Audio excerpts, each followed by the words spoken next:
Hey everyone, Ms. Reimer here with Music Teacher Message. So as a music teacher, I'm in charge of 6 different grades currently, and that's a lot of kids to keep track of, but it's also a lot of music to keep track of. So it's really confusing sometimes and hard to remember like where a certain song is located. Is it out of our textbook? Is it out of like a song anthology that I own? Is it out of Music K-8? There are tons of places where I could have these songs stored. And sometimes when it's like I want a certain song but I can't remember where it is, that can be a little overwhelming. So a way that I have found to organize thousands of songs that are in my own music library is by making these databases. So today I'm going to share how I do that and all of the little things I've kind of come up with over the past few years to have it make sense and be easy. So let's get into it.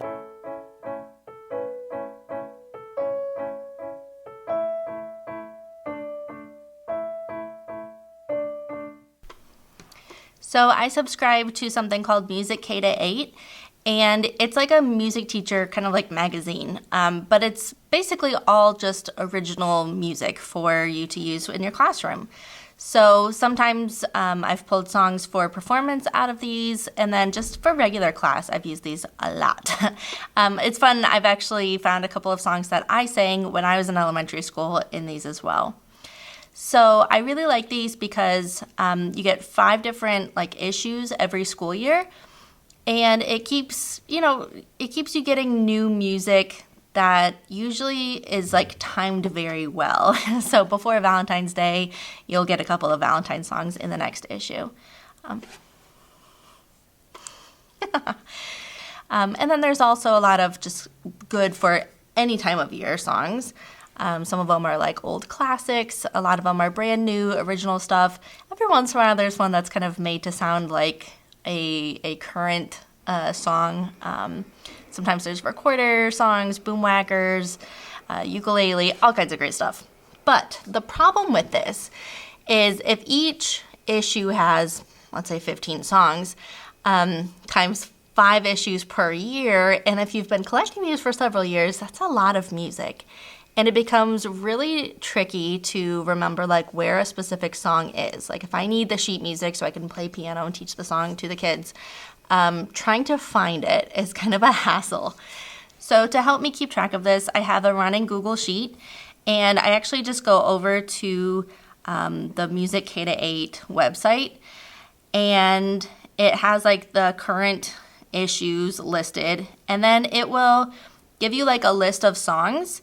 And then when you listen to it, or when you click on the list of songs, it will actually play you a little snippet of the song. So if you've got a song stuck in your head and you're like, ooh, there's a couple with similar titles, which one is it? It's really easy to go in and just listen to a snippet and be like, yep, that's the one I need.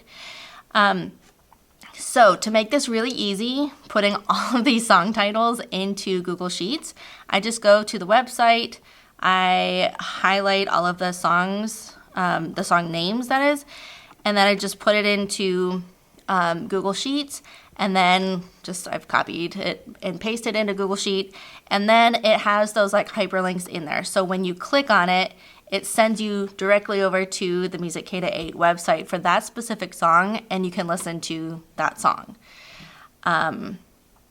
So I find this to be very helpful, like I said, if I'm looking for a certain one, or if it's okay, Hanukkah's coming up. We need a Hanukkah song. Well, I've got, 15 of them to choose from. And so when I can go in and listen to a little bit and be like, oh, that one's too slow, or oh, that one's kind of catchy, maybe that one, or this one's maybe a little too fast for kindergarten, or, you can just kind of listen to it very quickly.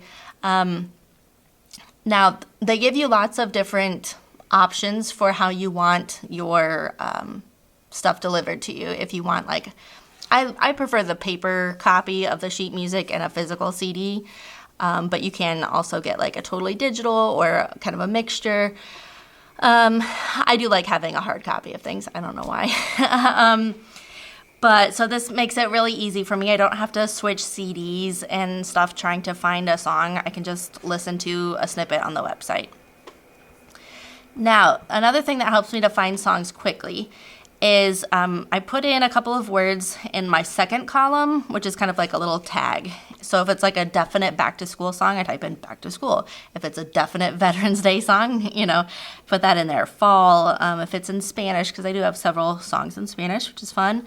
But like I said, if it's like a certain holiday, if it's for like bucket drumming or boom whackers or ukuleles or something, recorder, I will put those words there. And then if I'm looking for a recorder song, all I have to do is Command F to find, and I just type in recorder. And then, wow, I've got 44 recorder songs to choose from. Which one do I want? And it makes it really simple to go in and find something fresh. One thing I think is tricky about teaching music is it's really easy to just kind of go to the old standby, like, oh, well, I always do this song. Yeah, but do we always do that song because it's the best song out there or because it's the one you know and it's easy?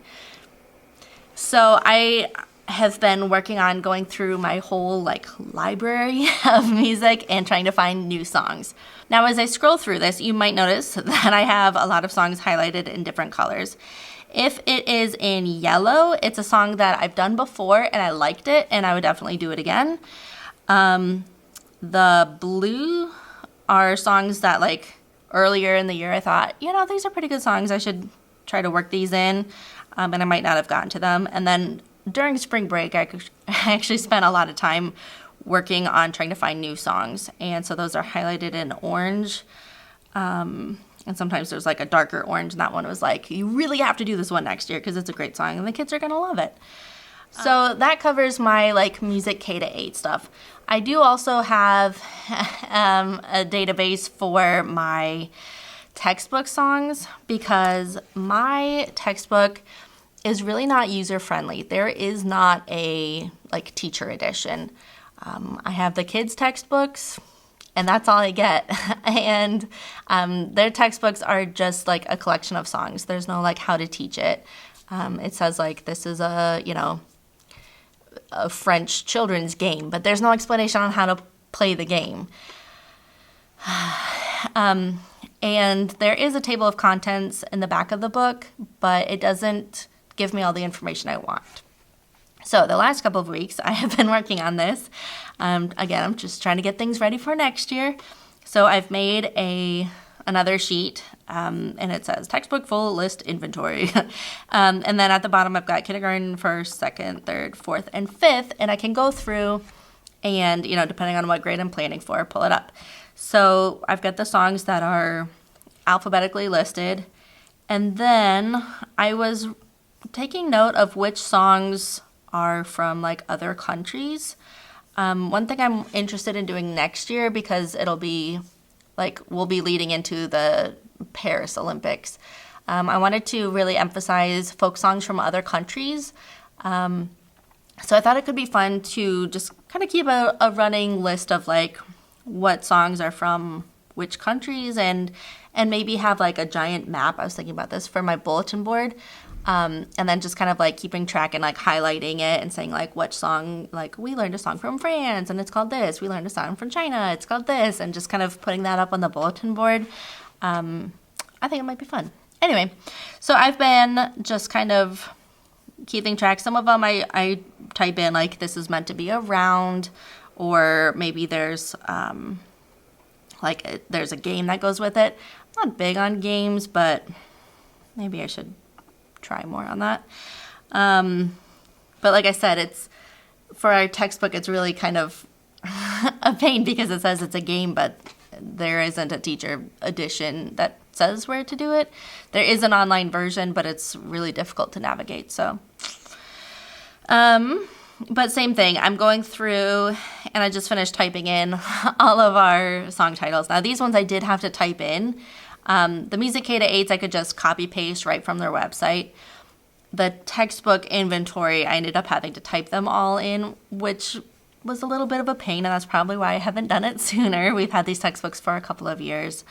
But normally I just kind of flip through them. I think this will be much faster, especially if I'm looking for a specific country. We haven't done anything from Bulgaria. Let's see if there is one in here. Yes, there is. And then I'm trying to These lights, if you don't move often enough, they completely turn out. So I'm also trying to keep track of songs for different topics. I've been asking my classroom teachers in my building if there are certain topics that they would like me to try to find songs to like help reinforce what they're learning in their rooms. And so when I find one that I think might work, I'm highlighting it, and then I can spend more time later kind of digging deeper and seeing like, is that something I definitely want to teach, or can we find better? So anyway, this is just kind of a quick look at how I'm keeping track of all of the music that I have in my possession.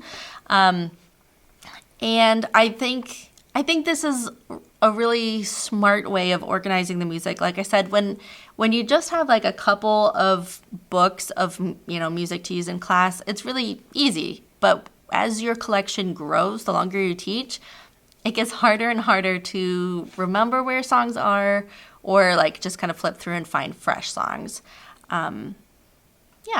So hopefully this was helpful or interesting to somebody out there. If you've got questions, please leave them in the comments below, and I will see you in the next one.